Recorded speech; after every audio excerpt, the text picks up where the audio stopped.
अखंड भारत 360 देख रहे हैं आप सभी और मैं हूं आपके साथ कृष्णा ठाकुर। बिहार में आगामी चुनाव से पहले एक बड़ा राजनीतिक विवाद सामने आया है। विपक्षी दलों ने चुनाव आयोग पर गंभीर आरोप लगाते हुए कहा कि प्रवासी बिहारियों के वोटिंग अधिकार को खत्म करने की साजिश रची जा रही है। उनका कहना है कि चुनाव आयोग बिहार के बाहर रह रहे लाखों मतदाताओं के नाम वोटर लिस्ट से हटा रहा है, जिससे उनका लोकतांत्रिक हिस्सेदारी पर असर पड़ेगा। राजद सांसद मनोज झा ने इसे वोट बंदी का नाम दिया है और कहा है कि अगर किसी प्रक्रिया का मकसद लोगों को शामिल करने के बजाय बाहर करना हो तो यह लोकतंत्र के लिए खतरनाक है। उनका कहना है कि 2 करोड़ से ज्यादा बिहार वासी राज्य के बाहर रहते हैं और उनमें से बड़ी संख्या में ऐसे हैं जिनका वोट इस कदम से प्रभावित हो सकता है।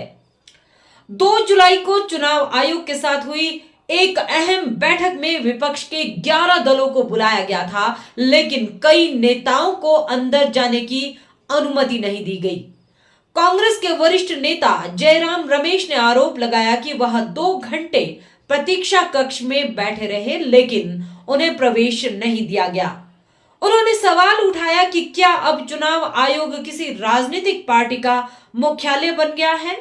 विपक्ष की नाराजगी तब तक बढ़ गई जब मुख्य चुनाव आयुक्त ज्ञानेश कुमार के कथित तौर पर यह कहने की बात सामने आई कि अब एक नया नॉर्मल लागू हो गया है।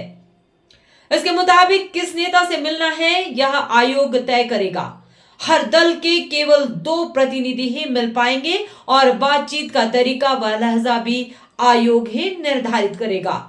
विपक्षी दलों का आरोप है कि यह सब लोकतंत्र और संवैधानिक संस्थानों को सत्ताधारी दल के प्रभाव में लाने की कोशिश है।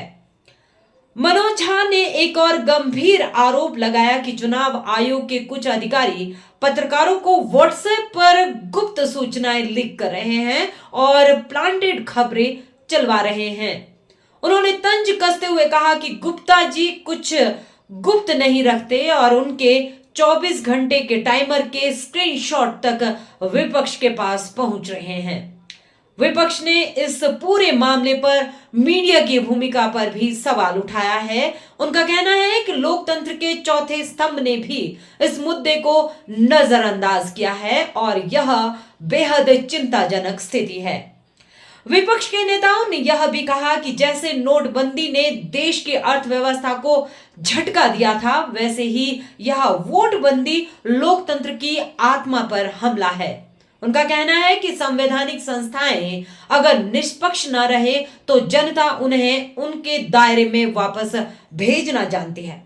इस पूरे विवाद का असर सिर्फ बिहार पर नहीं पड़ेगा, बल्कि यह पूरे देश के लोकतांत्रिक ढांचे के लिए एक बड़ी चुनौती है। इसलिए जरूरी है कि चुनाव आयोग पारदर्शिता के साथ इस मुद्दे का हल निकाले और संविधान की मर्यादा का पालन करे। बने रहिए हमारे साथ अखंड भारत 360 पर। इस तरह की रोचक वीडियो को देखने के लिए हमारे अखंड भारत पेज को फॉलो करना ना भूलें।